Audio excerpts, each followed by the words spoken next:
sell your gift. Don't downplay yourself based on what you deem as negative, because I think that anywhere you are, you can be of service and you can see positivity. You just got to make that choice. And the more you make that choice, the more success is going to follow you. Welcome to the Grant Wise Show. This podcast helps ordinary real estate agents build extraordinary companies. Let's grow in 3, 2.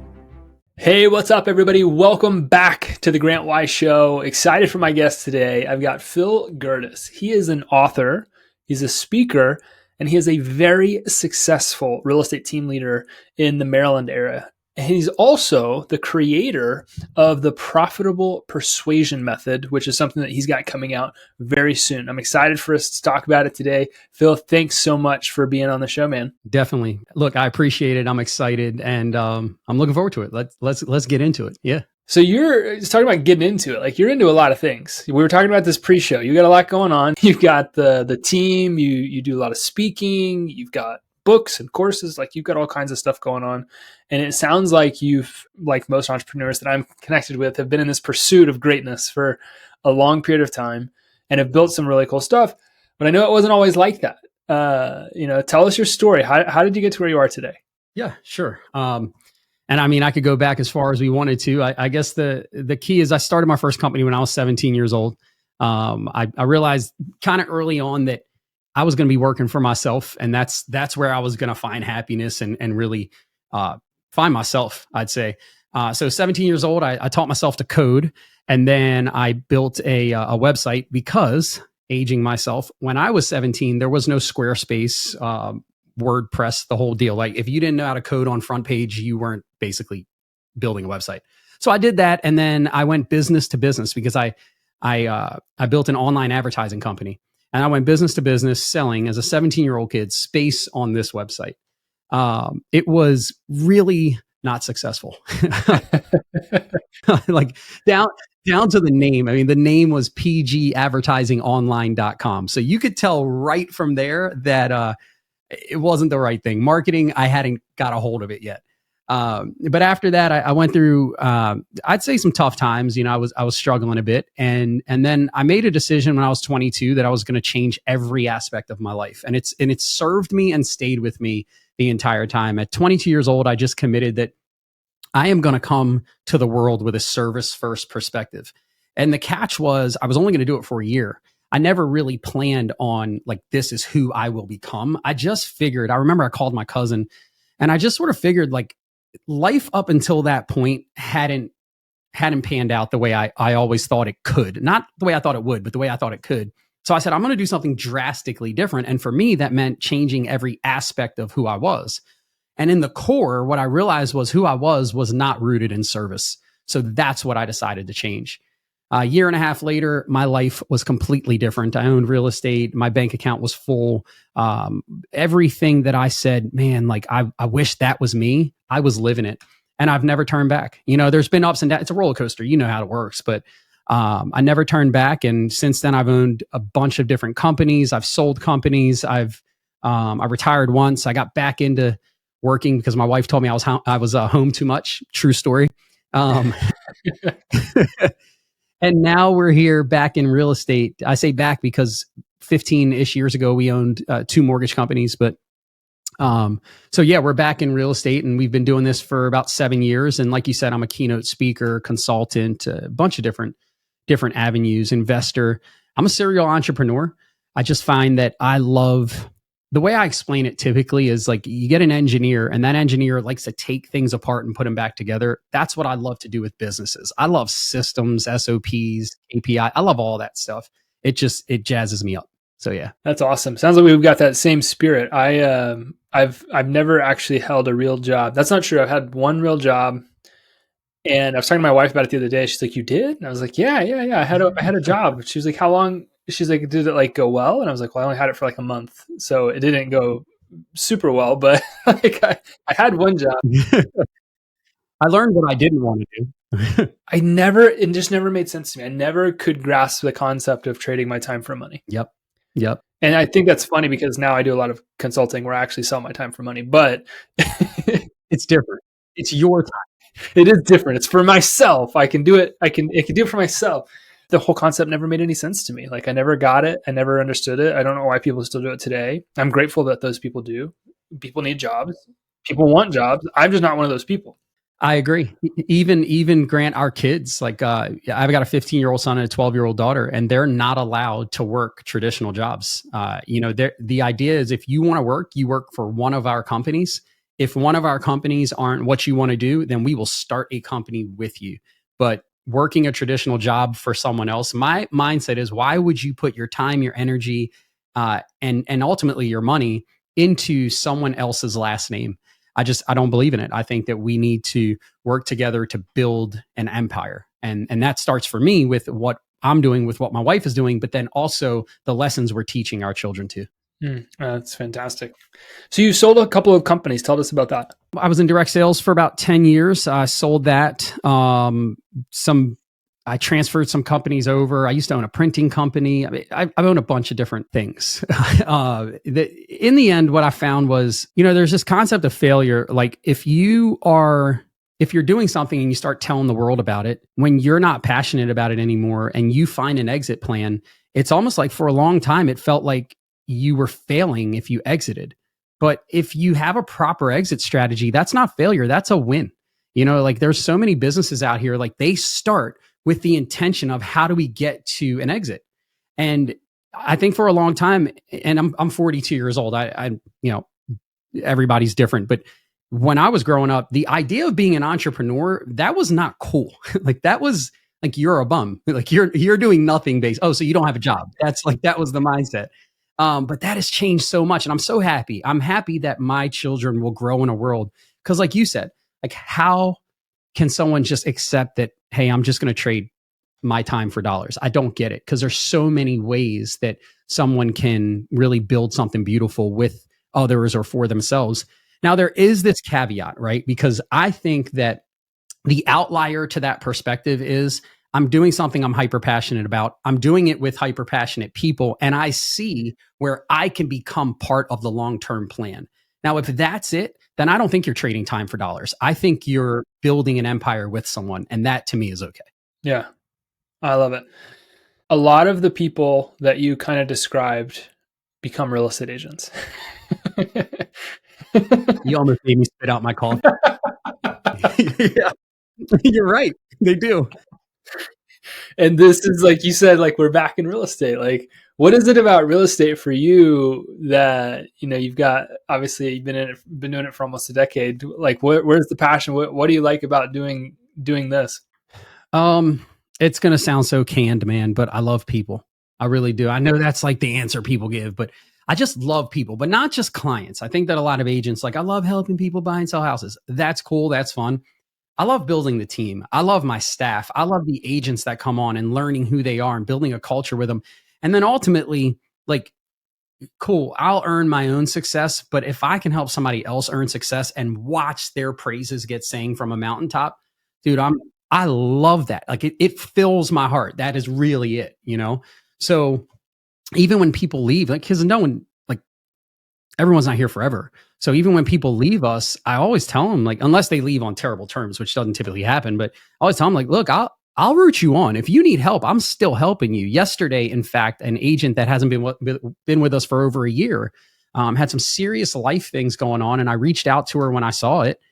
And she's like, yeah, you could help me with this. Now, she's not on our team. She's not in our brokerage, but she needed someone to step in and help her. So I did. I took most of the day and I jumped in and I helped her. And that's not like, oh, kudos to Phil. It's just like, why not? Like, why not serve other people no matter what you aim to gain from it? In fact, why not serve other people with no intention of gain? Because everything else is going to work itself out. And it can sound a little cliche, but I'm telling you, man, that's been my life. My life has been built on, if I serve enough people, I'm always going to be blessed. I'm always going to be taken care of. So stop worrying about me so much and just figure out who we can serve, figure out who we can help. You say that you were entrepreneur 17. I was entrepreneur 19 and then bankrupt by 23. Yeah, there you go. And I had gone out there and made a ton of mistakes, but I had that. I don't know that you had experienced the same thing I experienced. I hope not. I hope nobody does. But it was this, like, man, you're pretty prideful. You're pretty selfish. You really aren't adding any value to the world. You're just out for yourself. And so when I flipped that mindset and said, you know what, I'm just going to dedicate the rest of my life to helping other people overcome whatever challenges they're experiencing, so they don't have to experience what I've just gone through, because that sucked. And it seems like when you make that shift and going from, whatever it was to I just want to love on and serve people, that it changes a lot. What do you feel like if somebody's listening to this, like how could we hey, come to this side, come to the service, what is it about making that shift that you think really changes somebody's whole world? I think, if I had to pinpoint it, it would be, first off, I'll say it can be scary because I think in the beginning, man, you're always, I don't know if it's doubt or self-checking yourself. Is this really worth it? Because it is, service comes with a huge air of sacrifice. So this constant air of, I'm sacrificing this, but it's helping that person and whatever. It can be big, it can be small, it doesn't matter. But when you're looking should I take that approach in life? What I would go to is, I think, and everyone has their own opinion, but I think we are all born that way. We are all born with this heart of love, this heart of service, and we just get destroyed from the day we're born. We just get torn apart and we start learning a different way.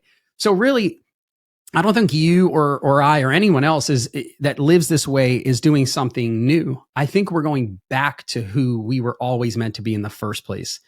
And the hardest part about it, I think, for folks that aren't in it, it's twofold. It's this assumption that, oh, well, it's easy for Grant to say, it's easy for Phil to say, it's easy for so-and-so to say, because their life is fill in the blank. But the reality is that we had to say it when it was super hard first. We had to commit to it when it was super hard to do first.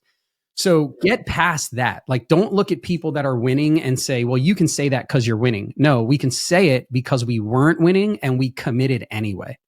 And the second thing I would say is that it's not a 30-day journey. It's a lifestyle. It's not a diet. It really is a lifestyle. It's a lifestyle to say, this is who I am. I know that everyone that I've always known in my life didn't know me as this, but as of today, this is who I am.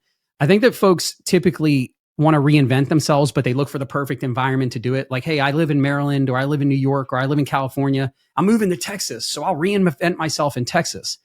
Well, my challenge is, why don't you reinvent yourself right now in your mind and in your heart, and then watch the world around you just course correct? Because I believe there's a whole different world that most people don't see because they're not open to it.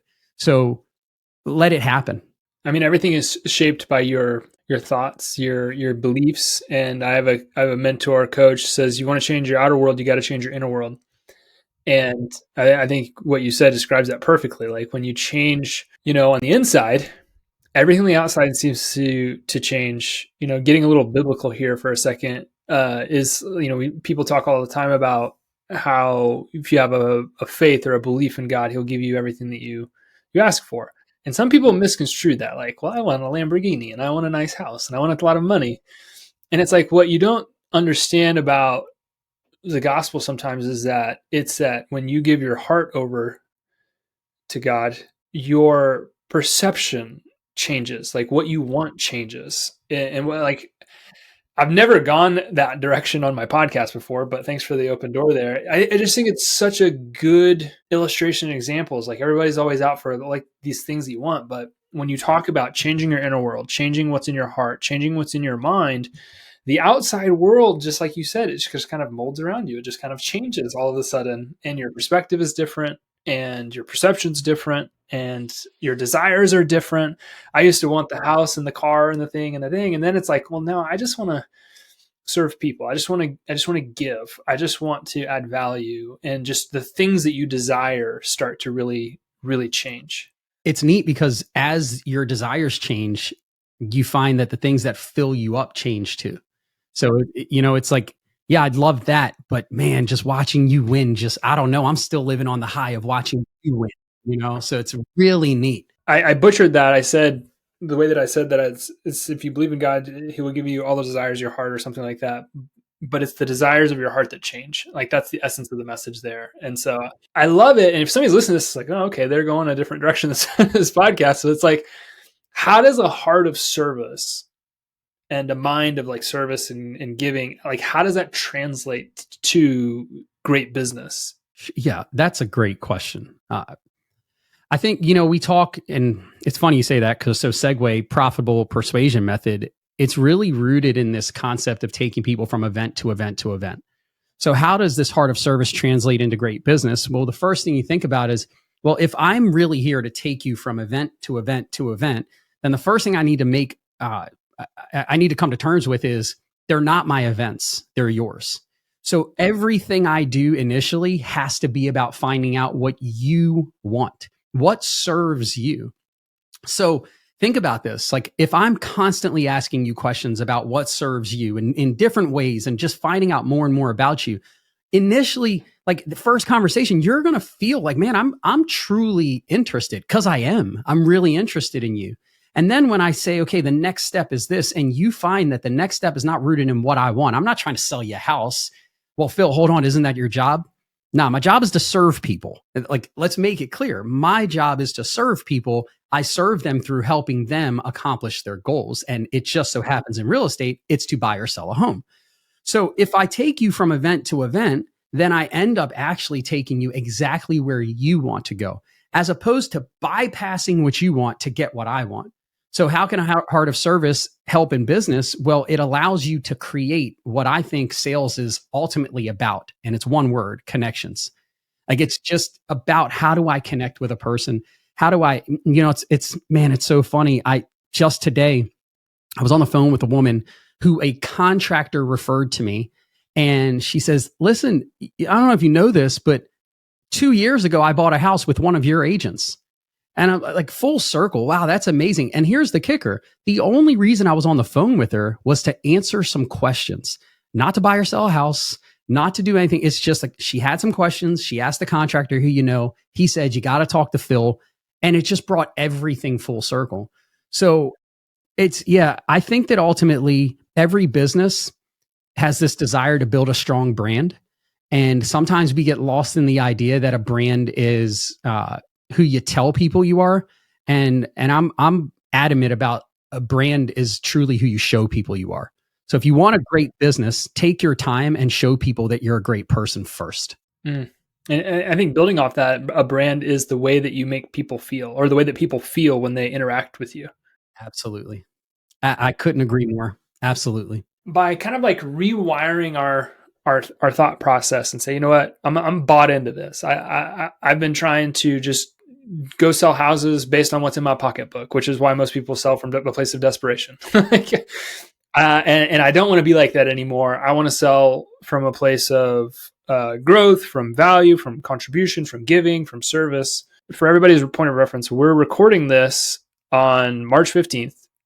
This morning, the release of NAR's settlement came out, which means that the real estate industry is going to go through some changes. By the time you've heard this, maybe you've already experienced some.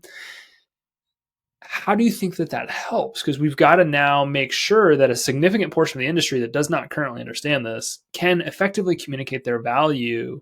And I think that pivot that you're talking about is perfect, because every person I've ever met that's in sales that just tries to help me, I've never had an issue paying them what they are worth, or what they feel like they deserve, or whatever the price tag is on the product, right? So how do you feel like you're like what you're teaching us here today is applicable to the moment that we're all living in? This might sound unpopular, but shame on you.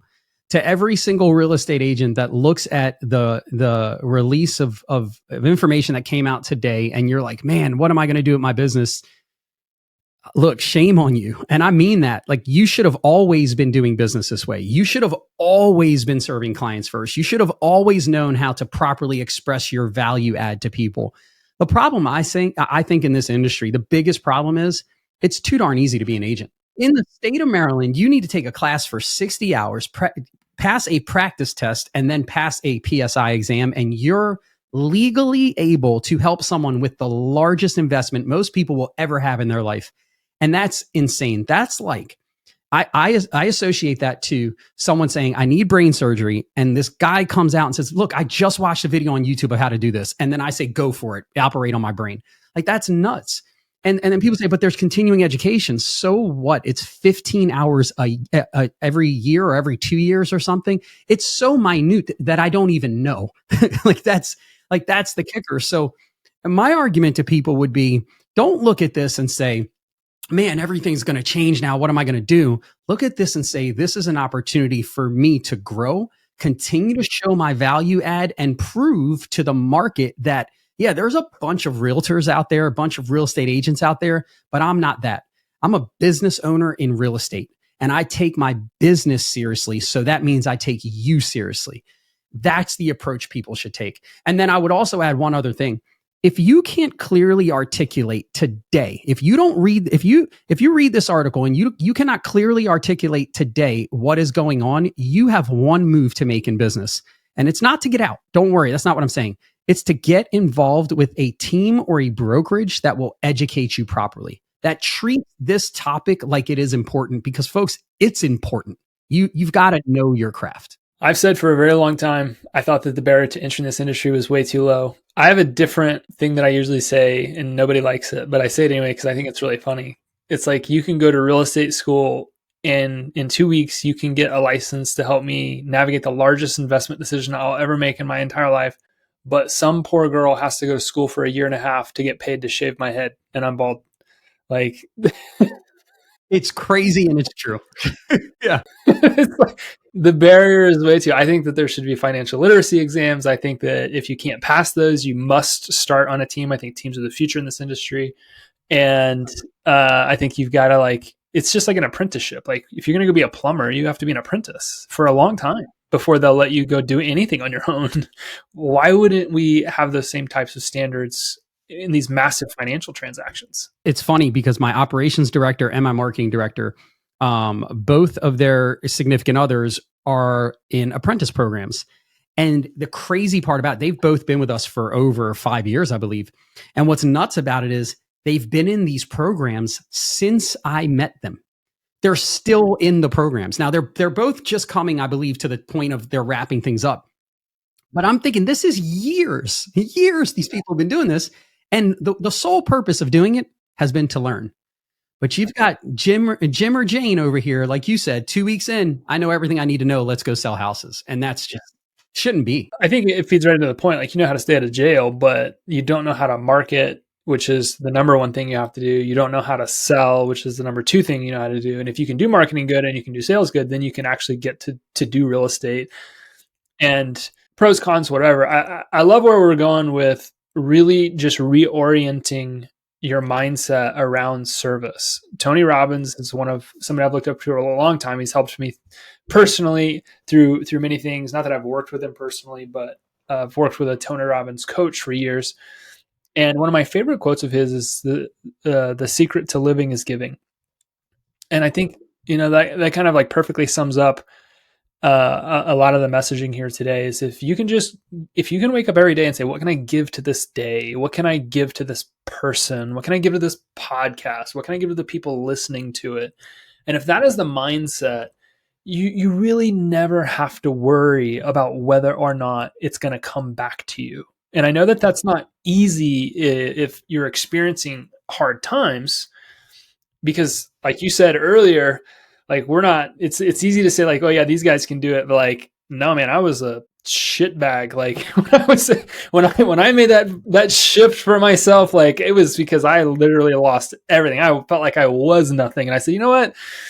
I got to change my mindset. And so even if you are in the darkest of dark days, you can make these shifts and really start looking at what you can give people. For the person listening to this, and maybe you're not in the darkest of dark days, don't wait to get there. Just understand, like we're telling you, like if you make the shift now, you will be exponentially better off in the future. So don't wait until your back's against the wall. Just do it now. Make the shift now. If not for you, make it for everyone else. Because if you're doing well right now, imagine how much of a blessing you can be to other people right now. If somebody's listening to this and they say, okay, Phil, is it really that easy? Do I just have to shift my mindset to giving and then all of a sudden my life's going to change? The shift is very hard to do. Not because it's hard to change your mindset. It's hard to change it every single moment. because that's initially what it takes. It's a moment to moment, not a minute to minute. It's a moment to moment decision that no, I'm not looking at it the way I used to. I'm looking at it this way. I'm forcing myself to look at it this way. And then, but does everything just change? Yeah, it really does change. And it does change relatively quickly if you understand what you're looking at. When you say, like, we've all heard overnight success. Listen, I used to live in my car. I used to, like, true story, I used to eat out of trash cans, but if you look at my life now, I live a life that a lot of people look at and be like, man, I wish I lived that life. You might wish you lived this life, but you do not wish you lived this life on the journey it took for me to get here. I promise you that. Okay. So it's like, yeah, it'll change. But look, if you want overnight success, you're on the wrong planet. It's not real. It's just that we live in a world right now where social media and other avenues tell us that as soon as we see people, it must have been yesterday that they started. But the truth is, when you get to see people, it's because they've put out. Look, I'll tell you just really quickly, one of the first real estate videos that I've ever put out. This is exactly what it was. I'm standing in front of a house. I've got my phone set up on a tripod, and the whole video, I'm talking, and all you hear is this. Because it was the wind. I never realized, like, I didn't have a mic. I didn't have anything. It was just the wind. I put the video out anyway. Now, if you look at my stuff now, it's produced. I'm in my video studio right now. Like, so people are like, Phil, if I start doing video content, like, I got to have everything you have. No, you don't. You got to take your cell phone and start shooting. So many of us want to project perfection, and I just want to project like action. Like, I'm doing it. That's all it takes. Like, I'm willing to do whatever it takes. So for the new person that's thinking, well, how, Phil, when you got people out here killing the game, like, how can I get business? Well, it's real simple. Like, go to somebody and say, look, yeah, sure, you can partner up with somebody that has tons of listings and they've been in the business for 15 years. Or you can partner up with someone like me who's dedicated, focused, committed. And I'm not saying that they're not, but understand that you're my only listing. So when you call me, it doesn't matter when it is, I'm going to answer. I don't have 15 other people that I'm checking with. You're my guy. You're my gal. I'm going to make sure I do everything I can to serve you.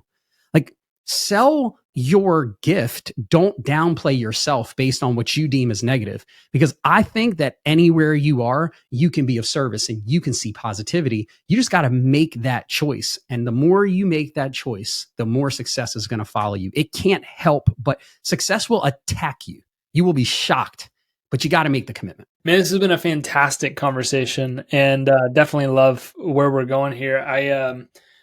I want to respect your time. I want to ask just one more question. If somebody's listening to this and they're like, okay, I think I got where you're going. What's step one? What's step one from going from ordinary to extraordinary? Okay, so the first thing I would say is decide. And I know I've said decision a couple of times, but when I say decide, what I mean is decide that it is okay. What is the it? The it is all the apparent negatives that are going to happen on your quest to become great.